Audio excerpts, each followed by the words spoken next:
Bom dia, meus amados, a graça e a paz do Senhor. Hoje vamos estudar o Evangelho segundo João, capítulo 6, versos 50 e 51, que dizem: Todavia, aqui está o pão que desce do céu, para que não morra quem dele comer. Eu sou o pão vivo que desceu do céu. Se alguém comer deste pão, viverá para sempre. Este pão é a minha carne, que eu darei pela vida do mundo. Bom, queridos, aqui Jesus volta a dizer, que Ele é o pão que desceu do céu, como já dissemos várias vezes.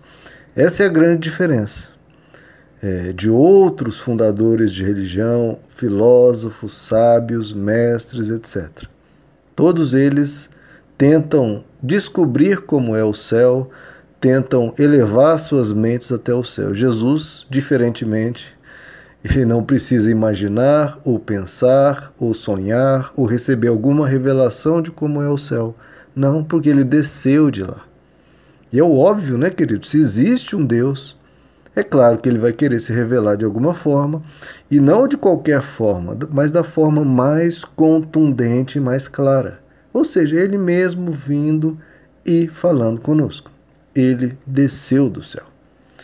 Bom, e ele diz que um dos grandes motivos para ele descer do céu é para que não morra quem dele comer. Esse é um dos principais objetivos, além daquele que nós já falamos, de revelar como é Deus, como Deus pensa, como Deus age, como Deus fala. Bom, esse é um dos principais pontos para que não morra quem dele comer.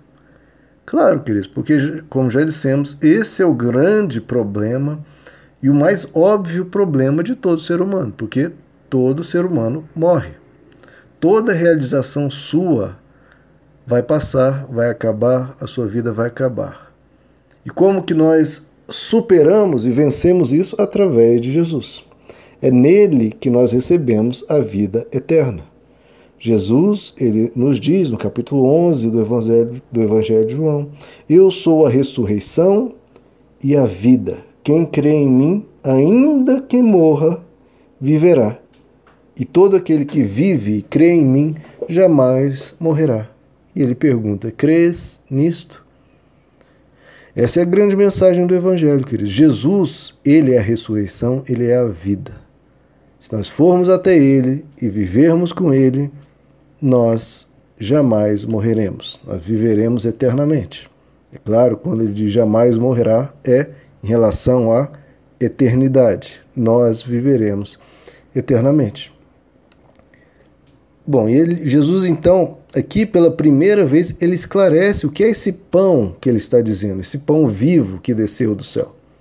Porque lembrem-se, que a multidão pediu a Jesus que ele fizesse um milagre como o de Moisés, alimentar a multidão com pães, mas por muitos anos, como Moisés, não como Moisés, mas como Deus realizou na época de Moisés. Bom, Jesus diz que o que ele veio fazer é muito maior do que aconteceu na época de Moisés. Porque na época de Moisés as pessoas comeram aqueles pães, mas morreram. Claro, Jesus veio fazer algo inusitado, algo inovador, algo que realmente mudaria a história de cada ser humano, que é quem dele comer viveria eternamente. Ok, ele é esse pão, mas como ocorreria isso? Se ele é esse pão, como é que a gente adquire esse pão que nos dá a vida eterna?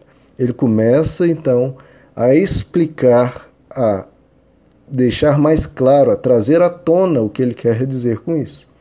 Então ele diz, esse pão, do qual eu estou dizendo, que vai dar vida ao mundo, ele diz, este pão é a minha carne, que eu darei pela vida do mundo.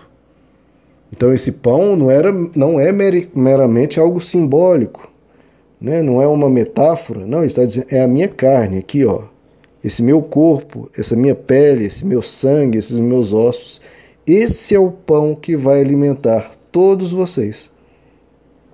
Então aqui ele deixa claro que o que ele veio oferecer ao mundo era a sua carne, ou seja, era a sua própria vida. Então ele traz à luz aqui o tema da sua morte, do grande papel da salvação que ele faria, que não seria algo mágico, não seria um estalar de dedos, não, seria através da sua morte. Ele daria a sua vida para que nós recebêssemos vida eterna. Então é isso que Jesus começa a explicar aqui, o papel que ele realizaria ao morrer por nós. Porque essa morte que nos livraria da morte eterna e nos concederia a vida eterna. Jesus, em Mateus 20, ele diz que o Filho do Homem não veio para ser servido. Ele veio para servir e para dar a sua vida em resgate de muitos. Em Efésios 5 diz que Cristo nos amou e a si mesmo se entregou por nós. Por que ele teve que se entregar? Por que ele veio nos resgatar? Em Tito 2 diz que ele deu a si mesmo por nós para nos remir de toda iniquidade, nos salvar de toda maldade, nos purificar de toda maldade.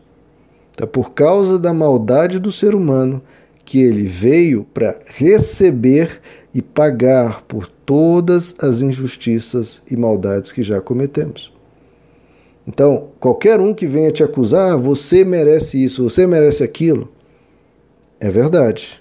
Mas tudo isso Jesus tomou no meu lugar sobre si.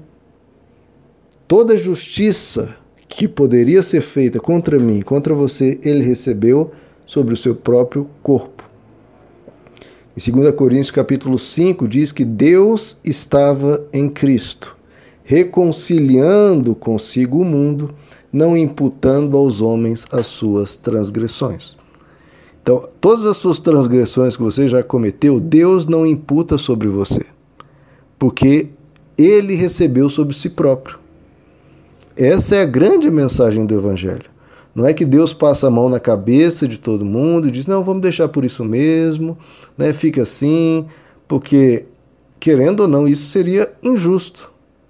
Porque deixar tantos males de forma impune não seria algo justo. Então ele veio ser justo e justificador, as duas coisas ao mesmo tempo. Como ele fez isso? Através de Cristo. Em Cristo se reconcilia tanto a justiça quanto a misericórdia. Acontecem em Cristo de forma perfeita. Porque em Cristo é feita justiça e é feita a salvação que ele nos dá na sua carne. Bom, isso vai trazer à tona, claro, o grande momento, né, na igreja, que é a comemoração da Santa Ceia. Em Lucas 22, Jesus diz, ele toma o pão e, havendo dado graças, ele o parte e dá aos discípulos, dizendo, este é o meu corpo, que é dado por vós, fazei isso em memória de mim. Quando celebramos a Santa Ceia, nós celebramos esse amor que se deu por nós.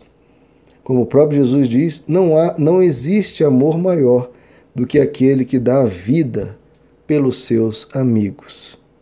Foi isso que ele fez, ele deu a sua vida pelos amigos dele, por mim e por você.